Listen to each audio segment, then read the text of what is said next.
Like us on Facebook. Contact us on WhatsApp. Subscribe our YouTube channel and watch our videos. Welcome to the show. जवाब हम ही देंगे के साथ बहुत शुक्रिया जी इमरान जट साहब। जी शम्स भाई माशाल्लाह जनाब, मैं आपको जैसे पहले कह चुका हूं कि माशाल्लाह शम्स भाई, पहले तो स्ट्रीम का मिजाज ही बड़ा गलत हुआ है। बहुत ही गंदा सा मतलब तरीकाकार था। ये तरीकाकार नहीं होता अपनी स्ट्रीम पे आप इनवाइट करके किसी को तो फिर आप 4-5 बंदे उसको हरासा भी करें। और मुबारक मुरब्बी जो बार बार कह रहा है जी कि क्लोज करें जी, माइक का ऑफ करें माइक, तो ये इनकी वो खजालत भी जाहिर होती है। हाँ, ये एक बात है कि इतने ज्यादा बंदों में उन्हीं के प्लेटफॉर्म पे बंदा कहीं भी नर्वस हो जाता है, हो सकता है, क्योंकि इंसान है ना। अपनी स्ट्रीम पे बात करना वो कुछ और होता है, फिर जिस तरह ये माहौल क्रिएट कर देते हैं। तो मैं ज़िया रसूल भाई को जिस तरह ये इस्तकामत के साथ अपने पॉइंट पे खड़े रहे हैं, क्योंकि कादियानी ड्रैग करते हैं और ये वो अंडरवर्ल्ड था कादियानियों का जो बड़ा ही ओतरा है। ये वो अंडरवर्ल्ड था सारा, मतलब जो ये वो लोग हैं कन टुटे सोशल मीडिया के, बात को ड्रैग करना भी जानते हैं, ट्रैक से हटाना भी जानते हैं, दूसरे को इमोशनल करना भी जानते हैं। इनको सारे वो ओछे हथकंडे पता है जिससे फ्रीके मुखालिफ पे आप कहीं से भी उससे कोई गलती करवाएं। तो ये ट्रेंड लोग हैं, ये मास्टर लोग हैं। तो इन मास्टर लोगों में ज़िया रसूल अमीनी भाई माशाल्लाह, ये जो मुजाहिद खत्म नबूवत हैं, बड़ी इस्तकामत के साथ वो इनकी हिकमत अमली और सारे हथकंडों को समझते हुए अपना पूरा तजर्बा बरोएकार लाए हैं। और इन कंटुटों की जो वो वाहियात से तरीकाकार है ना, उनमें बिल्कुल नहीं ये आए।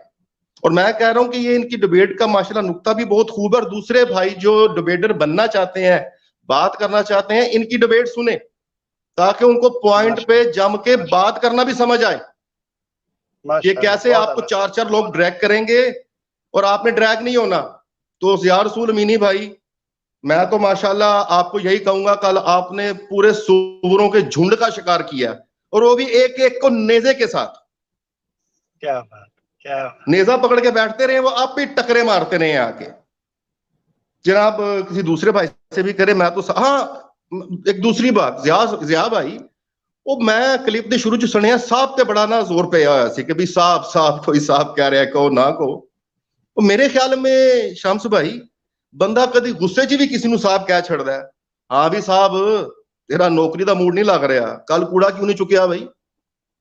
कोई मसला नहीं, कह देना चाहिए, कह देना चाहिए। कमाल है, कमाल है, बहुत कमाल है। आगे आगे करो माइक इमरान जट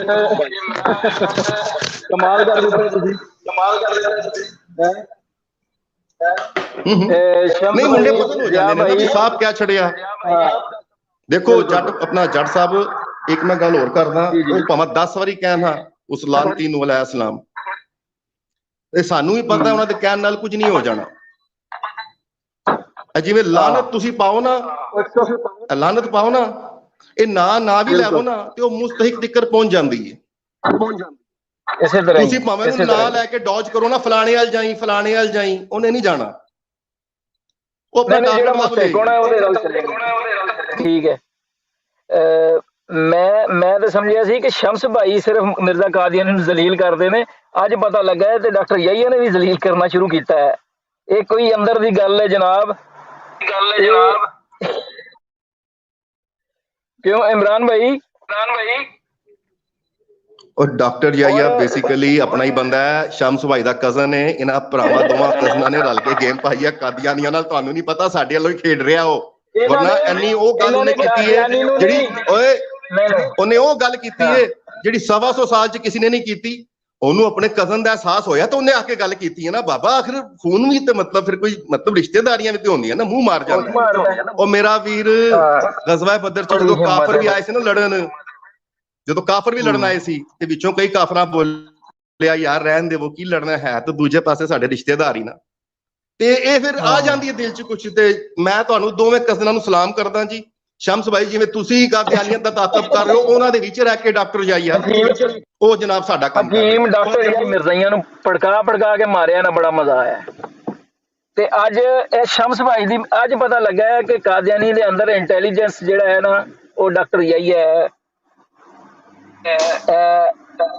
ਰਜ਼ਾਈ ਭਤੀਜੇ ਦਾ। ਮੈਂ ਤਾਂ ਕਹਿੰਦਾ ਗੱਲ ਤੇ ਜ਼ਿਆ ਰਸੂਲ ਇੰਜ ਇਹਨਾਂ ਨੂੰ ਉਠਾ ਰਿਹਾ ਸੀ, ਇੰਜ ਉਠਾ ਰਿਹਾ ਸੀ ਕਾਦੀਆਨੀਆਂ ਨੂੰ ਜਿਵੇਂ ਸ਼ਿਕਾਰੀ ਕੁੱਤੇ ਨਹੀਂ ਦੌੜਾ ਕੇ ਟ੍ਰੇਨ ਕਰੀਦੇ। ਇਹ ਮਤਲਬ ਕੱਲ ਮਾਹੌਲ ਬਣਿਆ ਹੋਇਆ। ਮੈਂ ਤੁਹਾਨੂੰ ਸਹੀ ਦੱਸਾਂ, ਮੈਨੂੰ ਇੱਕ ਹੋਰ ਗੱਲ ਯਾਦ ਆਈ ਹੈ। ਇੱਕ ਐਸਾ ਕੁੱਤਾ ਜਿਹਦੀ ਪੂਛ ਵਿੰਗੀ ਨਹੀਂ ਹੁੰਦੀ, ਉਹ ਆਪਣੀ ਪੂਛ ਨੂੰ ਫੜਨ ਦੀ ਕੋਸ਼ਿਸ਼ ਕਰਦਾ ਹੈ। ਉਹ ਮੁਬਾਰਕ ਮੁਰੱਬੀ ਮੁਬਾਰਕ ਮੋਚੀ ਜਿਹੜਾ ਹੈ ਉਹ ਕਹਿੰਦਾ ਮੈਂ ਮਿਊਟ ਕਰੋ, ਮੈਂ ਮਿਊਟ ਕਰੋ। ਮੈਨੂੰ ਬੜਾ ਹਾਸਾ ਆਇਆ। ਮੈਂ ਕਿਹਾ ਇਹ ਆਪਣੀ ਪੂਛ ਫੜਨ ਦੀ ਕੋਸ਼ਿਸ਼ ਕਰ ਰਿਹਾ।